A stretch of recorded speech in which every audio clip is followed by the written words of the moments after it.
எந்தவித முன்னறிவிப்பும் இல்லாமல் கைது செய்ததை மக்கள் விடுதலை கம்யூனிஸ்ட் கட்சி சார்பில் வன்மையாக கண்டிக்கின்றேன்.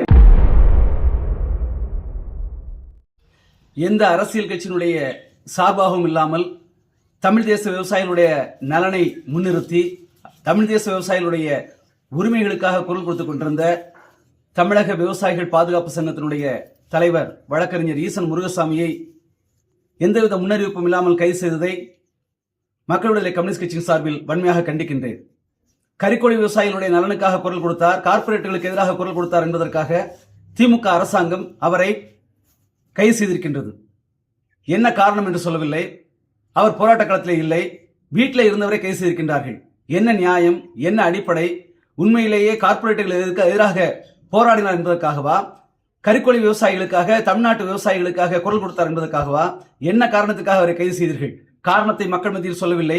அதை விவாதிப்பதற்கு சட்டமன்றத்திலும் இடம் கொடுக்கவில்லை. என்ன ஜனநாயகம், என்ன சட்டத்தின் ஆட்சி, எங்கே இருக்கின்றது சமூக நீதி? விவசாயிகளுக்கு அநீதி இழைத்துக் கொண்டிருக்கூடிய அரசு விவசாயிகளுக்கான அரசு என்று தம்பட்டப்படுத்திக் கொள்கின்றது. திமுக அரசே, திராவிட மாடல் அரசே, உடனடியாக ஈசன் முருகசாமியை விடுதலை செய்ய வேண்டும். இல்லை என்று சொன்னால் தமிழ் தேச உணர்வு உள்ள ஒவ்வொரு தமிழ் குடிமகனுடைய எதிர்ப்பையும் சந்திக்க தயாராக இருங்கள். எச்சரிக்கை.